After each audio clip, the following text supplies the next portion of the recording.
Okay, I told you I'd show you my Mark 7 main battle tank. Uh, and this is it.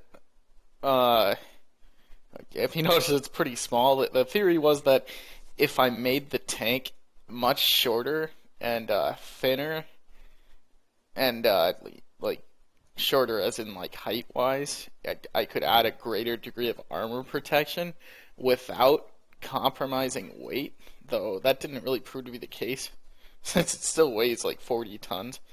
Uh, but damn, this tank is small. It's almost like embarrassingly small. This is the first version of it. It's gone through a massive transformation, just like the SH-21, the Mark 6 main battle tank over here. Overall, this tank is slower than the Mark 6, yeah, even though it's really small. But it does possibly have a little bit better armor profile, mainly on the sides and stuff. It doesn't have like massive weaknesses on the sides, and it's a little bit more. It's kind of hard to explain what I'm talking about, but it plays a little bit differently, and it's just really small, so it's a lot harder to hit and stuff at range. Anyway, this is the first version. It's the M14. That's what its experimental name would be. These tanks were actually developed side by side, even though this is the Mark 6 and this is the Mark 7. The different variants of the Mark 6 were developed at the same time as the variants of this tank. It's really confusing the way my numbering system works, but basically the Mark 6B was done, and then I made this tank's first version. Then I upgraded the versions of this tank because the first versions of this tank sucked. And then I went on to upgrade the versions of this tank to kind of bring it up to the performance level that's expected. Okay, so we already showed you this is the M14. This is the base version. It's a little bit different than a lot of the tanks I've designed. It's a little bit fatter. It's got a little bit more space in here. It's got some nice luxuries, like this nice protection around the pilot here. It's got fuel. It's got a full-size turret ring, 100 mm gun. Not the biggest gun in the world, but it's not bad for this weight class. The upper plate isn't angled quite as much as I usually would have it. I think it's at about 70 degrees, maybe 75 degrees, and it's a little bit thicker. Lower plate's at 45 degrees, high health, and it's 220 millimeters of armor. When I was making this, I was kind of realizing that if your health pool is high, the angling of the armor matters much less. Though, in hindsight, after making this tank, you still want to have as much angles as you can. I'm trying to find my armor calculator tool. Here it is. So let's just quick look at the armor values on this tank, and then we'll show you the other variants. So main plate, the main lower plate here is 220 millimeters at 45 degrees, giving us that 300 millimeters of effective armor we really want. It's got a good health. It's got 200 health. That's what you want to aim for usually. This one, the way the armor is designed is actually like rectified because I understood when I made this how ductilities and stuff worked. When I was working on the H21s, that was not necessarily the case. So both of these plates have about 300 health, and they're about 300 millimeters effective. Upper plate's at 75 degrees. Front of the turret on this thing is kind of weird. This is kind of a prototype turret. Not the best, 175, and it's got thicker armor to give it more health. Okay, so the first issue I discovered with this tank is the turret kind of sucks. It's small and it sucks. I also didn't point out this thing has 70 millimeters of raw side armor. Okay, so let's take a look at the M14A2. Okay, here it is. Different turret design. Okay, so you've still got your 220 effective lower plate, 80. It's about 300 effective, 220 base. You've got the 80 millimeter upper plate. And then you've got this new more contemporary looking turret, it looks enormous on this tank, but it's because it kind of is. And then this tank also has a 25 millimeter semi-automatic cannon, which is kind of sexy, so it's got a little bit of extra power there. And then it also it carries more ammo than the other tank, because you can fit more ammo in this larger turret. Turret is 150 millimeters at the front, slope back at 60 degrees. Very flush looking. It doesn't have like a legit gun mantlet like a lot of my other tanks. Like there's no hole where the gun comes through, but there is a different kind of spot of armor here. So yeah, that's really the only change. Okay, now let's take a look at the Mark VII A3. These are the M14, but I think you understand it. It's confusing. It's really confusing with this tank especially. Okay, so here it is, A3. I decided to upgrade the firepower on this tank just a little bit more. So I actually shoved a auto-loading 100mm gun into this turret.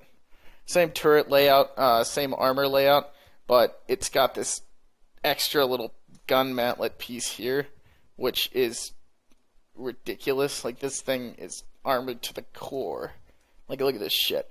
500 millimeters, 600 millimeters. There's areas on this thing that are like 900 millimeters of effective armor and stuff, just because I had to get the gun farther forward, and that was the only way I could figure out to do it.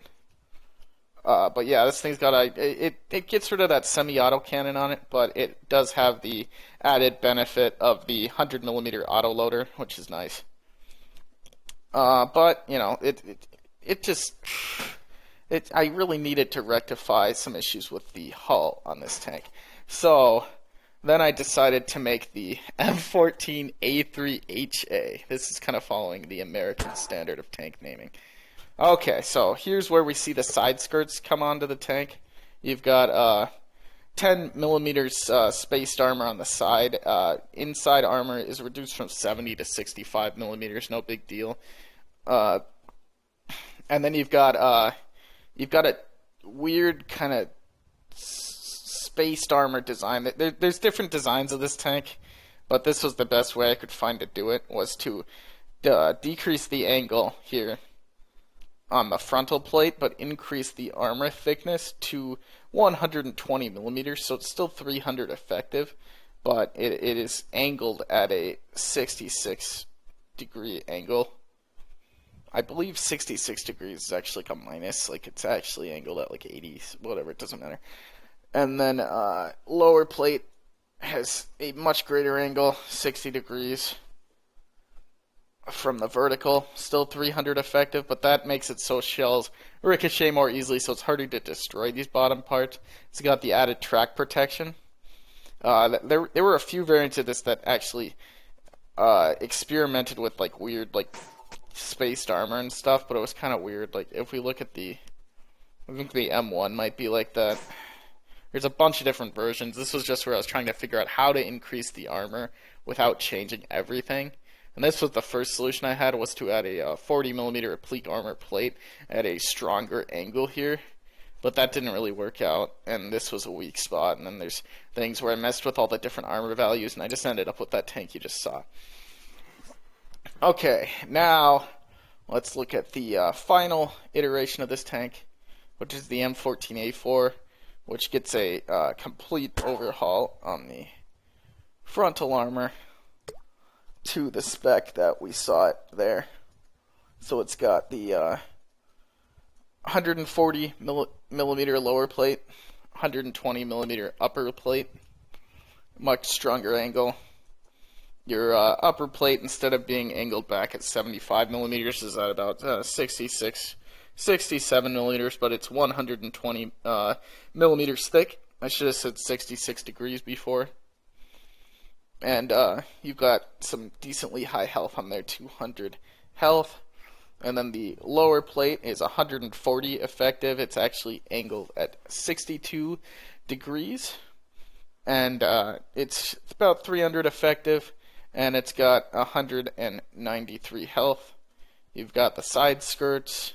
You've got the upper armor. Turret's the same size. And this tank actually does away with the 100mm auto loader because it's just big and cumbersome, and I don't fucking like auto loaders. It also brings back the old-fashioned style of the gun actually going through. There's actually a hole here that the gun sticks through, and I think the turret armor might be a slightly different, though I'm not 100% sure. Yeah, I increased the turret plate thickness to one of these block plates, so I was able to increase the health of the turret pieces significantly. They're now 130 millimeters instead of 150 millimeters, but they are angled back at 65 degrees instead of 60 degrees, so they're still about 300 millimeters effective. And then you know, I mean, if you shot like the gun directly, theoretically you could penetrate, but I'm not really worried about that. And then there's possibly a weak spot right here. There's a separate plate, thick plate here, and if someone was to shoot that seam directly, they probably wouldn't penetrate on their first try because it is still 258 millimeters effective armor. But yeah, this tank's, I don't know, it looks kind of weird. It's still really small, and it's not very fast, but it's really the first tank I've made that it just tries to be standardized. Like, all this armor is around 300 effective, has similar health. It actually has workable side armor. And turret ring, it's got this block so you don't see all the crap in here. Weak ass engines, but it's got fuel. And when I say it's slow, it's not super slow. I mean, it goes probably like 500 units. I don't know what the speed in miles per hour would be. And it doesn't really shift, but it turns real nice. It's a real nice driving tank. My that Mark 6. I'm sorry I'm stuttering so much, guys. The Mark 6, the SH-21, has a tendency to drives very fast. It can drive like 800 units, and it has a tendency to like flip over and stuff on turns, which kind of sucks. But so it's faster in a straight line, but this tank, you know, it's a little bit more of a joy to drive. It doesn't use weld latches to turn, so it's a little bit smoother in the turns. It's got this nice looking turret. It's got decent gun elevation, 5 degrees of gun depression, which is plenty good enough because this tank is very small. And other than that, I don't think there's much else to say about this tank. This tank in this version has not been combat tested. Early versions of the M14 have been, but I do gotta test this one out sometime. I think I forgot to tell you what the actual weight on this thing was. It weighs about 41 tons. It's probably a 40-tonner. SH-21 is supposed to be a 50-tonner. Some versions are about 45 tons. That's really all that needs to be said about that, though. Have a good one.